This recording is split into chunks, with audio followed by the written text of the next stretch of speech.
Hello दोस्तों, welcome. इस video में हम क्लास 10th मैथ्स के चैप्टर नंबर 6 त्रिभुज की प्रश्नावली 6.3 का क्वेश्चन नंबर 2 करेंगे।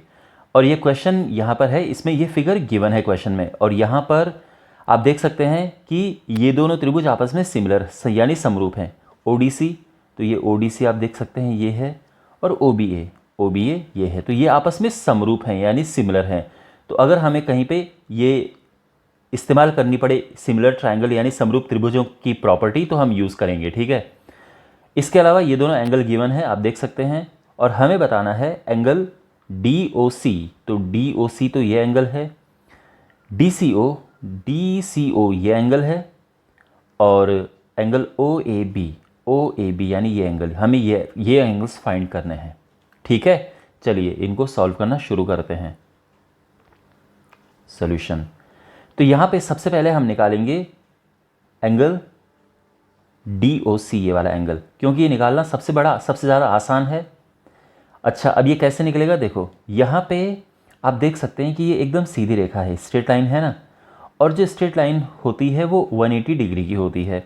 तो यहाँ पे आप कह सकते हैं कि एंगल DOC यानी ये तो हमें निकालना है, प्लस एंगल जो गिवन है, ठीक है ना, ये यानी ये वाला एंगल ये है BOC, ये 180 डिग्री है। अब क्यों 180 है, इनको हम रैखिक युग्म कहते हैं, ध्यान रखना, रैखिक युग्म, ठीक है ना। यानी जब भी कोई सीधी रेखा ऐसी होती है और इस पर ये एंगल बीच से ऐसे आता है, तो ये दोनों आपस में रैखिक युग्म होते हैं।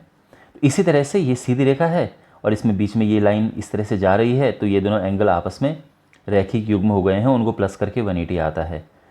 तो ये तो हमें निकालना है DOC, और जो BOC है ये 125 डिग्री क्वेश्चन में गिवन ही है। तो जो एंगल DOC है ये हो जाएगा 180 माइनस 125 यानी 55 डिग्री। क्लियर, तो ये तो आ गया है, ठीक है। अब देखो DCO ये एंगल है, और ये निकालना अब आसान है। क्यों? क्योंकि बाकी दोनों एंगल तो हमें पता चल चुके हैं। देखो, अगर आप इस त्रिभुज को देखो तो इसमें हमें दो एंगल पता है, एक ये पता है, ये तो पहले से गिवन है, और जो दूसरा एंगल है यानी ये वाला, ये हम निकाल चुके हैं, ये वाला एंगल अभी अभी निकला है। तो तीसरा हमें निकालना है, कोई प्रॉब्लम नहीं है। तो यहाँ पे हम ये लिख सकते हैं कि त्रिभुज DOC में, तो यहाँ पर एक 70 डिग्री है, एक 55 डिग्री है, और तीसरा वो है जो हमें निकालना है एंगल DCO। इनको मिला के 180 डिग्री है, क्योंकि त्रिभुज के तीनों अंतःकोणों का योग 180 होता है। तो ये आ जाएगा 125 प्लस एंगल DCO, और यहाँ से DCO आराम से आ जाएगा, ठीक है। और ये हो जाएगा 180 माइनस 125, और ये माइनस करके आ जाएगा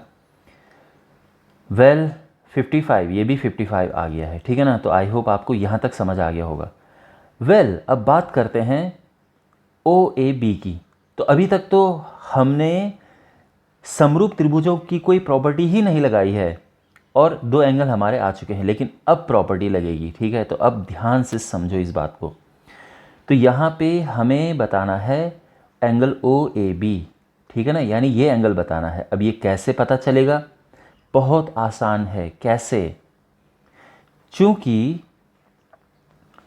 ट्राइंगल ODC, यही है ना, ODC सिमिलर है ट्राइंगल OBA के। क्वेश्चन में देखो इस तरह से लिखा है, बहुत इंपॉर्टेंट है इनका ऑर्डर समझना। तो देखो, जब भी हम समरूप त्रिभुज ऐसे लिखते हैं तो हमेशा ध्यान रखना ये और ये आपस में इक्वल होंगे।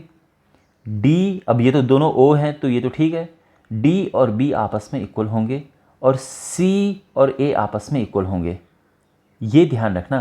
तो इसका मतलब ये है D और B आपस में इक्वल होंगे का मतलब ये है कि ये D है, ये B है, तो ये आपस में इक्वल हैं।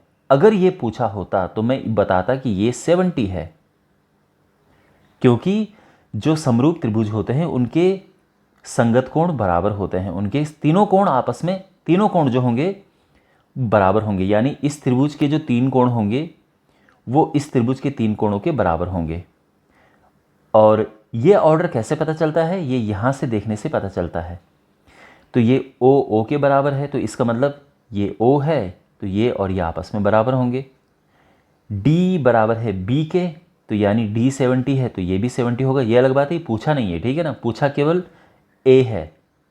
तो ए किसके बराबर होगा, सी के बराबर होगा। हम यहाँ से लिख सकते हैं कि एंगल ए बराबर एंगल सी, बट हमें पूरा एंगल लिखना चाहिए। क्या, ए की जगह पे एंगल ओ ए बी है, और जो सी है वो एक्चुअल में क्या है, एंगल डी सी ओ है। थोड़ा पूरा एंगल लिखना है, ठीक है। तो ये दोनों आपस में इक्वल हैं। और ये कैसे पता चले, वो पता चला है यहाँ से। तो हमने देखा ना कि सी और ए बिल्कुल ये एक जैसे हैं, एक ही पोजीशन में हैं, तो इसका मतलब ये दोनों आपस में बराबर होंगे। अच्छा, तो आई होप ये सब मैं आपको समझाने में सक्सेसफुल रहा होऊंगा। तो अब आराम से एंगल ओ ए बी आ जाएगा, जो कि डी सी ओ था, और ये 55 डिग्री था, तो ये भी 55 डिग्री आ चुका है, और ये हमारा आंसर आ गया है। तो आई होप आपको ये सोल्यूशन अच्छे से समझ आया होगा। बाकी क्वेश्चंस के सोल्यूशंस के लिए आप डिस्क्रिप्शन बॉक्स में या कमेंट बॉक्स में प्लेलिस्ट चेक करें। चैनल को ज़रूर सब्सक्राइब करें। मिलते हैं अगले वीडियो में। Take care.